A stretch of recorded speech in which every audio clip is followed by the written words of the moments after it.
no backup, if you like, to get them back. In Apollo days, you are absolutely right. I mean, that they really were out on a limb, because once they went on the way to the moon, they're on their own, really. They've got to try any problems. We saw it with Apollo 13. They had to try and work it between the ground crews and the crew on board to try and get them back. There is a bit of a difference here, of course. They're actually at a space station, so they can actually spend time at the space station. There's things they can do. The other thing which you might find interesting, of course, you're lying in it with flights and things like that.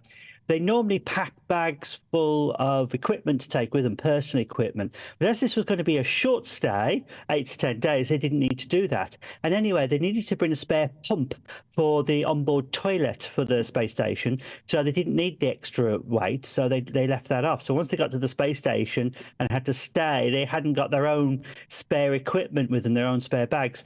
That's been replenished by a cargo vessel which docked with the space station. And we find the space station now with 9 crew members on board. It's quite a busy space station at the moment. But there are other, I mean, as you said, there are other options. I mean, you've got, this is toy time. You're going to love it. Here we go. This is the Boeing Starliner. And it's the thrusters on the outside here, which appear to have failed, or some of them, and nobody can agree yet exactly what the problem is. They could be rescued, of course, by the marvelous Dragon spacecraft, which is rather a nice piece of kit. But also, you've got docked to the space station anyway. You've got the Soyuz spacecraft, which is something which is docked there anyway. But as you may remember, several months ago, one of these spacecraft had a problem when it actually had a leak on board, and the cosmonauts had to come back via a Dragon spacecraft. So the Dragon, which can go up, and there's a mission due soon on what's called their mission 9 is going up, and they're actually going to possibly bounce some people so that the spacecraft can be brought up there and allow these 2 other astronauts to come back. But that still would be in 2025. So you'd have this fantastic extended mission. But you know, from the work you do there, you love your job so much. If you have to stay for a longer doing something, you don't really mind. I mean, one of the jobs I did as a curator of a museum, it was 4 days a week. I was there 6 days a week, and there 12, 14 hours a day, because I loved it so much. And the astronauts are exactly the same way. They've got plenty to do.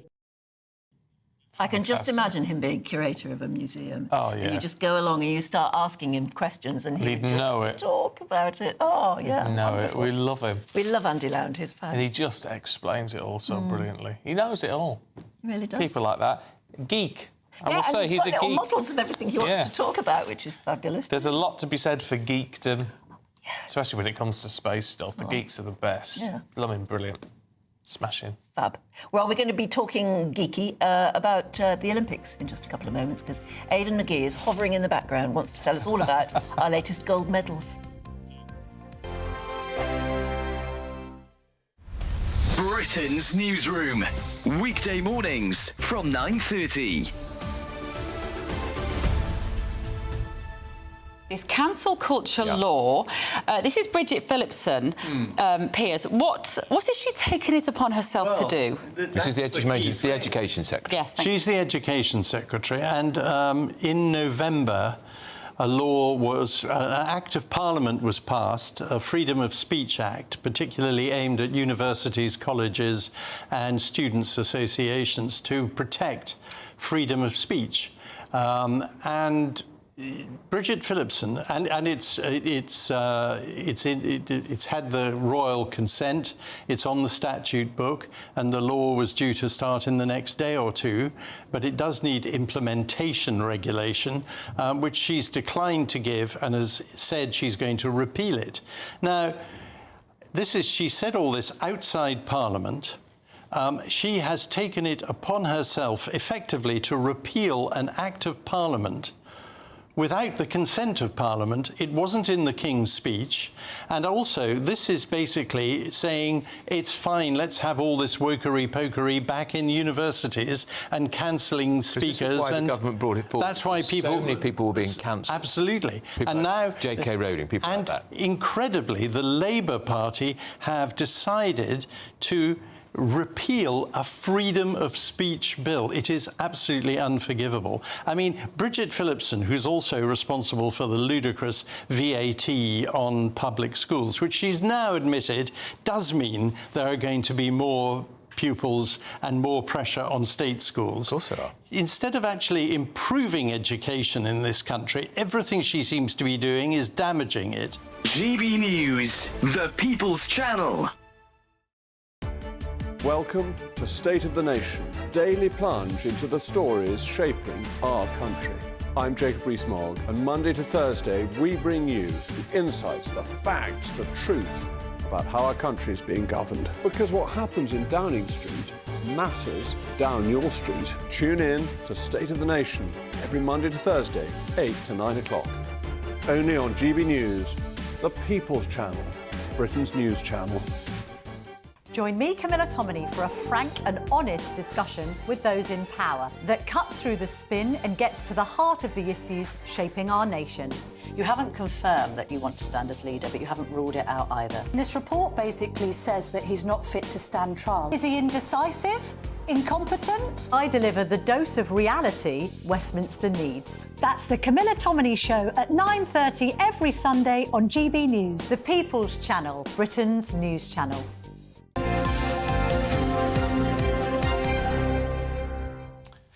Let's talk now about all the sport with Adrian Mole.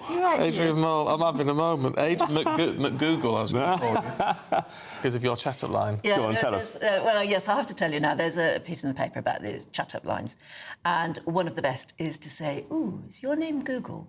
Because you've got everything I'm searching for. You love it. You see, I might borrow that. Yeah. I think you probably would. Don't tell anyone. Quite called you Adrian, I don't know. No, don't worry, I've been called much worse. But look, why don't we shine a light on Katarina Johnson-Thompson? KJT. KJT, yeah, she's now universally known, certainly in this studio. Look, it's been a trying time for her in the last 12 years trying to get a medal at the Olympics. And if at first you don't succeed, try again, because the fourth time of asking, she's got a silver. And it's such a demanding event as well. 7 events. Heptathlon, yeah, exactly. Let's do that. Has it always been the heptathlon she's competed in? Yes, I believe so, yeah. I mean, there's a decathlon, triathlon, all the other ones, you know, but this is 100-metre hurdles, high jump, shot put, 200 metres, long jump, javelin, and 800 metres. She came within 2 seconds of winning gold. And I'm not saying all of that. I'm not saying she'd be disappointed. She's absolutely thrilled. I'll read the quote that she gave after the event yesterday. But she needed to claw back 8 seconds in the 800 metres. She clawed back 6, and that was despite giving a personal best. You can't do much better than that. And here's what she said afterwards. She was absolutely cock-a-hoop. I'm so happy. No complaints at all. I'm grateful, emotional and overwhelmed. She's 31 years old as well, so she started out extremely young. And you think about the pantheon of competitors she's been up against in that time. I mean, it's probably a list as long as 20 or 30. And spectacular athletes. Yeah, without doubt. Facing, you can be unlucky. You can be an athlete or any athlete in any sport facing in an era where the others are just far too good. You know. And the girl who won the gold outstanding. is an absolutely outstanding athlete. Yeah, Thiam, from they all Belgium. Knew she was very much a favourite. And Belgium won the bronze as well. Yeah. So it's good. And we had a gold. All good luck to her. I mean, I think she's phenomenal. Gold in the climbing as well. Which piqued your interest, Anne, didn't it? Yeah, absolutely. Well, we've had a few comments as well from people saying same thing. They didn't expect it to be so incredibly interesting to watch. Well, it's trial and error. We mentioned earlier on about how breakdancing hasn't gone down that well, but climbing is it must be relatively new. It's not the first time we've seen it, I don't think. But you've got to try these things, haven't you? To see if they capture the imagination. I mean, this young fella, Toby Roberts. Yeah, the boulder and lead final, apparently, this is what it was. And he's won gold. Yeah, 19 years. Looking at some of his Instagram videos, and it's just phenomenal, because, I mean, it's literally just hanging off. Yeah, I know. I mean, quite how they But it's strength. It's strength, isn't it? That's what it comes down to. Yeah, but and balance. You can't see what they're gripping on half the time. Well, he won. He got a little bit of luck, actually, because his competitor Sarato Anraku of Japan just fell away just three moves from gold, and so he was on hand to capitalise on that. His father actually built a climbing contraption in his back garden during lockdown because he didn't really have anything else to do, so that's where he kind of Yeah, no, it wasn't a ladder. It might have been. It's amazing how many athletes used lockdown in those sort of ways, Yes. isn't it? I know. Olivia was telling us about her friend who went running. Yes, that's right. Her friend, the lawyer. That's right. Now, who sort of during lockdown wasn't practicing law, so she decided to take up running, and is now is competing for a medal tomorrow, I think. And Toby, I should give this quote from Toby Roberts because this is quite interesting. I think a lot of people can identify with this. I mean, he said just quite simply last night or yesterday, "I'm going to party and get very, very drunk." Yeah, well, he's 19 and Of course he is, gold yeah. medal, and I don't blame him. Why No, don't blame When he him. was talking about learning his trade, he said he literally, one of his earliest memories is climbing out of his cot. Oh, well, fair enough. He was marked for greatness at Yes, that point, exactly, wasn't he? exactly. So how are we doing overall with the medals? Well, I think we can take a look at the medal table, actually. Let's have a quick look. Now, I did say last week that we might finish in 5th. We're on the penultimate day, 57 in total, but it's the golds that really matter. But look, I mean, as I've said a few times, it depends how many athletes you enter into the race, into the competition. I mean, the United States are usually always top of the chart because they enter the most athletes, and that's not to denigrate their achievement whatsoever, but 450 athletes they put in. I think France, the host nation, put in something like 440. 57 goals, Rod. No, 57 medals in total. I don't see why it should just be the golds that matter in this table. I think it's the number of medals, surely. No, I think it's both. It's both. In case we're much higher up. We're second. I know. You get points. Second. Well, no, you do get points for gold. It's weighted. It's weighted because I mean it's like 14 golds we have, 20 silver. Yeah, I mean, you know, we're roughly where I expected us to be, but it's great. I've mentioned that twice now, haven't I? I don't think it's only golds that matter. I really don't. No. Can we just have a look at Lee Carsley? Who Yes. I'd never heard of, but he's now the England manager. Yes, I know. Well, he's never really had a frontline permanent job, but football clubs, sporting organisations, they copy each other, don't they? And they saw Spain win in the summer. And so they did say, the FA, about a month ago, they were going to appoint someone in the interim. They don't have to rush this, Anne, because they've got 2 games against the Republic of Ireland and I nearly said Swindon then, don't know why I said that, and Finland next month. Swindon would be better. Probably, yeah. And so the real big games don't start till next March. And I think they're wise to just put their foot on the ball, see how he does. If he does well, that's great. I mean, we saw Ole Gunnar Solskjaer 5 years ago. He was put in charge of Man United on an interim basis, and he won all his games and he got the job. And it turned out to be a bad decision in the end. But this time, let's see it'll come down to the senior players whether they like him or not, whether they take to him. And even if he doesn't want the job, he could still get it if he gets the results. Yeah, we've got time. Looking at the clock, we've got time to look at the Community Shield. Yes, well, massive game this afternoon. Huge. It is, yeah. So it's Community Shield at Wembley, 3 o'clock this afternoon. 90,000 people there. We've not really talked about domestic football since May, since the FA Cup final, which I went to between these two sides. And we had the Euros, didn't we, and the Olympics. And United had this football review over the summer where, to all intents and purposes, we expected Erik ten Hag, the manager, to be replaced after quite an inauspicious 2 years. And then Stephen had predicted he was going to leave. He hasn't gone. I thought, no, he hasn't gone. But I mean, he must be undermined. Oh, massively undermined. Yeah. You can tell in his press conferences sometimes and I think he's going to suffer in the first couple of seasons if they don't. Couple of months if they don't get a couple of decent results. But they could really help themselves today if they could get the season off to a flyer. OK, so when is this afternoon's match? 3 o'clock at Wembley, yeah. Be a goodie, won't it? It is. They basically couldn't find anyone else to get the job, reading between the lines. It's a bit rough, isn't it? Oh, terrible. Yeah. But I think he's on 8 million a year, so... Oh, is he? Yeah. Oh, well, that's a little bit of a compensation, isn't it? Well, he's won a trophy in each of the last 2 seasons. I mean, he probably feels a bit, as you say, undermined and a little bit indignant because he thinks, well, OK, I took over what was a sinking ship and I've got them a couple of trophies, and so what more else can I do? But I suppose they finished 8th in the Premier League last season, their lowest ever Premier League finish, so the jury's out on both sides, especially with new owners now in situ. Yeah. Sorry, I'm just baffled by £8 million a year. I know, you can't get your head around I think that's his basic. Oh, that's it? Oh, it's the basic? Basic, yeah. Well, I'm glad to hear that. He gets, I think he gets discounts. He gets discounts at restaurants, apparently. Oh, I'll bet. Company car. Free kit. Yeah. Lovely, £8 Doesn't have to pay for his own T-shirt, does £8 million quid a year. I think Pep Guardiola's on about 16 a year. Hold on, 8 million divided by 52. Oh, Lord, what's that? 153,000. Yes, £153,000 a week. Got to pay tax on that, though. Well, one would hope so. Got to pay national insurance. He's got his council tax. He's got his rent. It all adds up. Can you imagine that? Council tax and rent. I'd do the job for a fortnight and then quit. Exactly. Yeah, great. And in wouldn't a it? fortnight, you wouldn't make too many mistakes. No. I haven't heard him moan about the cost of living crisis, but... No. Let's hope not. Aidan, thank you very much. See you tomorrow. OK, do stay with us, because we're going to be joined by royal correspondent Jenny Bond, asking about whether the King should have intervened at all making that speech or releasing that statement about the riots. And there's also always new news about Harry and Meghan, isn't there?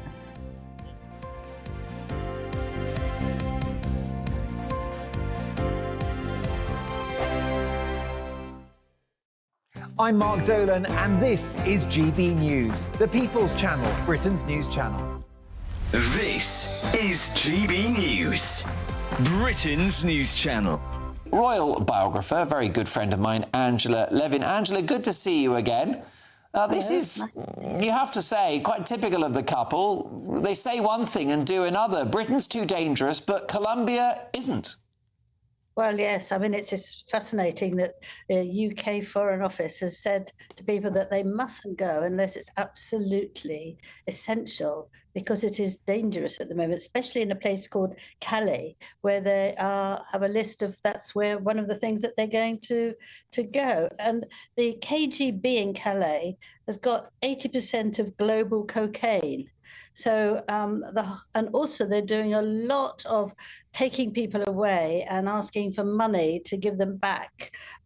So it is really ridiculous, and it actually conforms with my long-term suggestion that they try to manipulate the king and bring him to, stressfully to help him. And of course, it won't happen, but that's what Harry's trying. I mean, to have 3 court cases on the Home Office when they keep saying the same thing, and he's trying and trying and trying, because that's why he won't bring his wife, that's why he won't bring his children.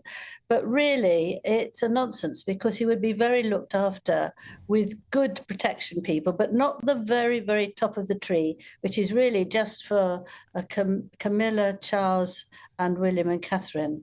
There's a distance in the level, and it's not taking our money, our tax money, to pay for it. It comes out of another pocket. GB News, the People's Channel. Every Saturday, 10 till 12, we'll bring you all of the news that you need to know. We'll also remind you that there is so much to smile about. It's my favourite time of the week. I get to relax, enjoy some light-hearted stories, and let Ellie teach me about fashion too. That's Saturday Morning Live, every Saturday, 10 till 12. Only on GB News, Britain's news channel. We're proud to be GB News, the People's Channel. And as you know, we always love to hear your views. Now, there's a new way of getting in touch with us at gbnews.com/yoursay. By commenting, you can be part of a live conversation and join our GB News community. You can even talk to me, Bev Turner, or any of the members of the GB News family. If you want your news to be straight talking, this is a nightmare for the Conservatives. Again, down to earth. It's not just Nottingham where this is happening, is it? And most importantly, honest. Hard-working, middle-class taxpayers, they'll get their book thrown at them. Then catch me, Martin Daubney, Monday to Friday, 3 till 6 p.m. on GB News, Britain's news channel.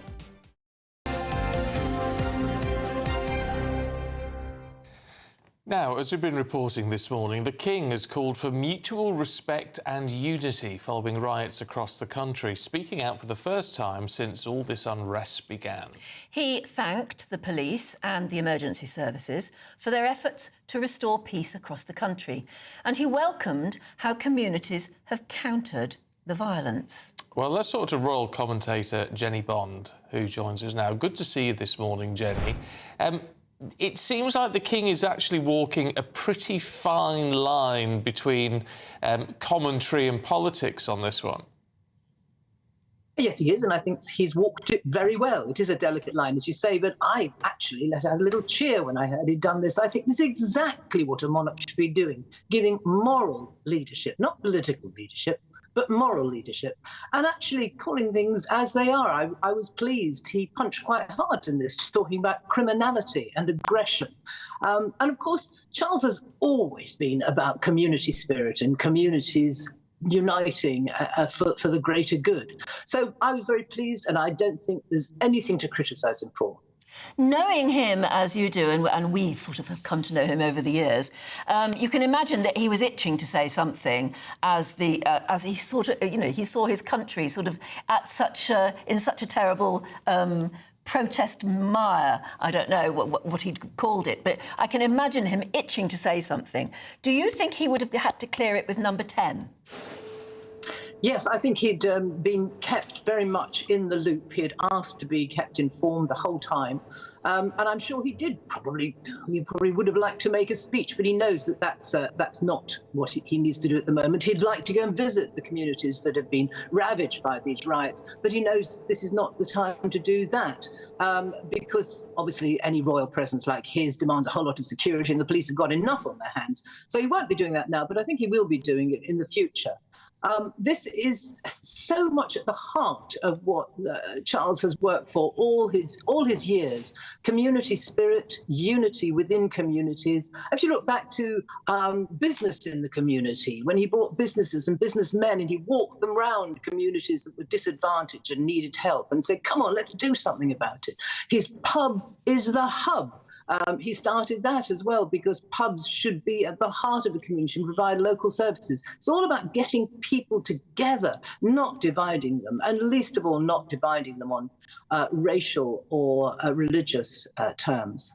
There's been a lot of people getting in touch this morning saying, as royalist as they are, they feel quite let down because they feel like he's siding with those counter-protesters, which indeed Mark Rowley from the Metropolitan Police and Keir Starmer obviously have all said, oh, this is all marvellous, these counter-protests, despite the fact there's been problems and chanting and arrests made at those counter-protests. And a lot of royalists saying, well, we're on the other side of that argument, actually, and we just feel let down. We feel like he shouldn't have intervened on this. Well, I've got to disagree with them profoundly. I do think this is the leadership we want to see from our monarch. He just wants people to get along with one another. But I can sort of see him saying, for goodness sake, why can't you just get together and love one another, or understand one another at least? Live and let live. That's what he's all about. He's such an inclusive individual. I mean, look at the coronation. He wanted not to be defender of the faith, but a defender of faiths. In the end, what he did was include all faiths in that coronation ceremony. Very unusual. And the congregation looked entirely different to the congregation all those years ago of Elizabeth. He practices what he preaches. Well, forgive me, Jenny, but except, of course, what people will say is that, well, he's not struggling to buy a house. He's not, waiting for an appointment at the hospital or the GPs because of increased numbers in society or whatever it is. So he's not actually facing the same issues that these people with concerns are. And their point in saying that is what? Well, is that they feel he's taking a side. Well, I think he's taking a side on the moral good. He's saying, just stop fighting with one another. And I think the compassion of the many against the aggression of the few is a very good phrase indeed. So I will just have to beg to differ. I think this is what the monarch should be doing and is doing and has done all his life as Prince of Wales. And I think he should continue to do this as king. He's not being political. He's not being political. He's being sensible. And of course, one has to remember that so much of this started because of the terrible attack on the children and the death of those 3 little girls. And he and Camilla were almost first out of the box with a proper tribute to them, weren't they? Yeah. Yes, I think this has marked his new reign, actually. The Queen obviously issued statements and very occasionally made broadcasts, and they were very powerful indeed. But I've noticed, I'm sure you have too, Anne, that on big occasions, be they good or bad, the King has been very, very quick in coming forward with his thoughts on it. Jenny, can I just ask you one more thing before we say goodbye? It's about Catherine. I was just thinking yesterday, we've almost got used to not seeing her, which makes me very worried and sad. Do you think that's just her taking the summer off, or do you think this is not good news? Oh, no, I think she has in past years, they've taken the summer off. They put their kids first while they can. So I don't know anything about her state of health, and nor should I. But I'm hopeful that come the autumn, we'll start to see a little more of her. I hope so. How's the weather in Devon? today? Oh, it's a bit cloudy. A bit cloudy now. Never mind. I'll go out and do some gardening or look after the rear end of the 3 Shetland ponies who produce quite a lot of work. Oh, that sounds a wonderful lovely. afternoon, yeah. Have a brilliant sunny day. It's lovely to see you, Jenny. You too. Loads of you getting in touch. What about the King? Yeah. Just find ones I can. Yeah, I mean, Jean says, Charles, love him to bits, but not in the real world. Sadly, he has no idea how we have to live. I think he does have an idea. He's not experienced it. No. But I think he really does care. Y. Decker says, disagree with Jenny, the palace statement was not balanced and has upset a lot of people. It's because he used the word counter-protest, I think. Yeah. A chocolate box lid of the world, says Nevik. Here we go. Andrew says, we feel like we've been let down by the government, the police, the judiciary and now the King. No. We feel ignored. That's the issue. Anyway, keep your thoughts coming through. Absolutely. And we'll see you again tomorrow. That's it from us. But Ellie and Ben are here now with Saturday Morning Live. A brighter outlook with Box Solar, sponsors of weather on GB News. Good morning. Coming to you from the Met Office, here's your latest GB News weather update. Yes, there is going to be some hotter, sunnier weather to come tomorrow, but for many today, it is a bit cloudy and it is a bit damp first thing. We have quite a bit of cloud across many parts of England and Wales and some rain feeding into western parts initially, some heavy bursts over the higher ground perhaps, and even towards eastern areas where we do have some brightness first thing this morning, it is turning cloudier later. Further north, some sunny spells across Northern Ireland, Northern England and much of Scotland, but plenty of showers here too. Some brisk winds, but temperatures here a touch higher than yesterday. In the south-southeast, we're looking at highs of around 24 or 25 Celsius. As we go through this evening, there's still going to be quite a few showers across many parts of northern Scotland, and here some of them could be on the heavy side. Still a bit of a breeze, so those showers rattling through relatively quickly. Most of the showers for Northern Ireland, southern Scotland and northern England will have cleared, so just a fine end to the day here with some late sunshine. Also some sunshine breaking out across parts of Wales and perhaps western parts of the Midlands too, but across eastern England, southern England and towards the southwest, it's likely to stay pretty cloudy. And there could be some further cloud and murky conditions feeding in, especially across the southwest as we go through overnight into Sunday morning. So a bit of damp, drizzly weather for some. Further north, though, some clearer skies, and under the clearer skies, a bit fresh in places. Away from the towns and cities, temperatures could drop into single figures, milder where we have the cloud towards the south. That cloud in the south then could spill a bit further northwards as we go through Sunday, so across the Midlands, central parts of Wales, could see a bit of cloud for a time, and across